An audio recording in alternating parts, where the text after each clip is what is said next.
வணக்கம். இதுவரையிலும் வாகை தமிழர் சேனலை சப்ஸ்கிரைப் பண்ணாதவங்க சப்ஸ்கிரைப் பண்ணுங்க. பக்கத்துல இருக்கக்கூடிய பெல் பட்டனை கிளிக் பண்ணுங்க. உடனுக்குடனே உங்களுக்கு வீடியோ வந்து சேரும். இன்னைக்கு நம்ம பார்க்க போறது ரத்த நாளங்கள்ல கொழுப்பு படியாமல் இருக்கிறதுக்கு என்னென்ன உணவுகளை எடுத்துக்கலாம் அப்படிங்கறது தான் பார்க்க போறோம். யாருக்கு LTL எனப்படுகிற கெட்ட கொழுப்பு அதிகமாக இருக்குதோ அவர்களுக்கு இப்படியான அடைப்புகள் ஏற்படுறதுக்கு நிறைய வாய்ப்புகள் இருக்கு. அது மட்டும் இல்லாம உயர் ரத்த அழுத்தம் ஏற்படுறதுக்கும் சர்க்கரை நோய் ஏற்படுறதுக்கும் நிறைய வாய்ப்பு இருக்கு. அத்தோடு இப்படி கொழுப்பு படிவதால் ஆர்டரியில தொற்று நோய்கள் ஏற்படுறதுக்கும் வாய்ப்பு இருக்கு. இதன் தீவிரம் அதிகரிப்பதால தான் பக்கவாதம், மாரடைப்பு ஆகியவர்கள் ஏற்பட்டு உயிர் பிரிவதற்கு நிறைய வாய்ப்புகள் ஏற்படுது. அதனால ரத்த நாளங்களை ஆரோக்கியமா பராமரிக்க வேண்டியது நமக்கு மிக அவசியம். நாளங்களை சுத்தப்படுத்துவதில் பூண்டு மிக முக்கிய பங்கு வகிக்கிறது. பூண்டை தினம் நம்ம உணவுல சேர்த்திட்டு வருவதன் மூலம் ரத்த நாளங்களில் ஏற்படக்கூடிய கொழுப்புகளை கரைக்கிறதுக்கு இது பெரிதும் உறுதுணையா இருக்கு. ஒரு கிளாஸ் தண்ணீரை 4-5 பூண்டினை சிறிதாக நறுக்கி கொதிக்க வைத்து அந்த நீர் ஆறியவுடன் எடுத்து பருகலாம். அலர்ஜி ஏதேனும் இருந்தால் மருத்துவரிடம் ஆலோசனை பெற்று இதை அருந்துங்கள். அத்தோடு நாம் அன்றாட சமையலில் பயன்படுத்தி வருகின்ற மஞ்சள் ரத்த நாளங்களை சுத்தம் செய்வதில் பெரும் பங்கு வகிக்கிறது. இதில் இருக்கும் குர்குமின் என்ற பொருள் ரத்த நாளங்களை பாதுகாப்பதில் பெரும் உறுதுணையா இருக்கு. அவற்றில் ஏற்படுகிற கசடுகளை நீக்கவும் இது உதவிடுது. தொடர்ந்து பயன்படுத்துவதன் மூலம் கெட்ட கொழுப்பினை குறைக்கவும் செய்யும்.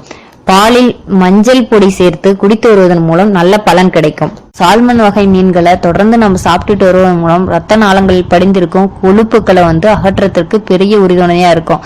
இதுல ஆரோக்கியமான ஒரு விஷயம் ஒமேகா 3 மற்றும் ஃபேட்டி ஆசிட் ஆகியவைகள் நிறைந்திருக்கு. அத்தோடு ரத்த நாளங்களில் அடைப்பு ஏற்படுவதையும் தடுக்க இது உதவிடும். இதை தொடர்ந்து சாப்பிட்டு வருவதன் மூலம் ரத்த அழுத்தமும் சீராகும். ரத்த நாளங்கள்ல சுத்தப்படுத்துவதில் மாதுளம்பழம் மிகப்பெரிய பங்கு வகிக்கிறது. இதுல அதிகப்படியான விட்டமின் C மற்றும் பாலிபினால் எனப்படக்கூடிய ஆன்டி ஆக்சிடென்ட்கள் இருப்பதால் அதே நேரத்தில் உடலில் நிட்ரிக் அமிலம் சுரக்கவும் வழிவகுக்குது. நிட்ரிக் அமிலம் சுரப்பதனால ரத்த ஓட்டம் சீராகவும் ரத்த நாளங்களில் எந்த பாதிப்பும் ஏற்படாமலும் பாதுகாக்க இந்த மாதுளம்பழம் மிகச்சிறந்த பழமா செயல்பட்டு வருது. இந்த மாதுளம்பழத்தை நீங்க ஜூஸாவோ இல்ல வெறும் பழமாகவோ அப்படியே எடுத்து வருவதன் மூலம் ரத்த நாளங்கள் மிகுந்த சுத்தமாக பராமரிப்பதற்கு மிகுந்த உறுதுணையாக இருக்கும். மேலும் ஆலிவ் ஆயிலை பயன்படுத்துவது இதயத்திற்கு மிகுந்த பலனை தரும். இதில் அதிகப்படியான பாலிபினால்ஸ் இருக்கிறது. இதனை பயன்படுத்துவதனால் கெட்ட கொழுப்பினை குறைத்து நல்ல கொழுப்பினை அதிகரிக்க செய்யும். வெண்ணெய்க்கு பதிலாக ஆலிவ் ஆயிலை பயன்படுத்தலாம். ஏனென்றால் வெண்ணெய் கெட்ட கொழுப்பை அதிகரிக்க செய்துவிடும். மேலும் வெயில் காலங்களில் அதிகம் விற்கப்படக்கூடிய தர்பூசணி பழமும் இதற்கு சிறந்த உணவு. இதில் இருக்கும் அமினோ அமிலம் மற்றும் சிட்ருலின் ஆகியவை ரத்த அழுத்தத்தை சீராக வைத்திருக்க பெரிதும் உறுதுணையா இருக்கு.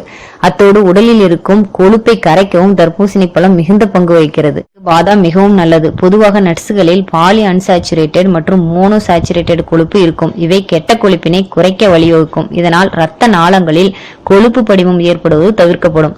அத்தோடு பாதாமில் இருக்கக்கூடிய மெக்னீசியம் படிமம் ஏற்படாமல் தடுக்கிறதுக்கு உறுதுணையா இருக்கு. மேல் கூறிய உணவுகளை தொடர்ந்து நீங்க சாப்பிட்டுட்டு வருவதன் மூலம் ரத்த நாளங்களில் அடைப்பு ஏற்படாமல் தடுக்கலாம். இந்த மாதிரி நல்ல தகவல்களை தெரிந்து கொள்ள வாகை தமிழர் சேனலை சப்ஸ்கிரைப் பண்ணுங்க. நன்றி, வணக்கம்.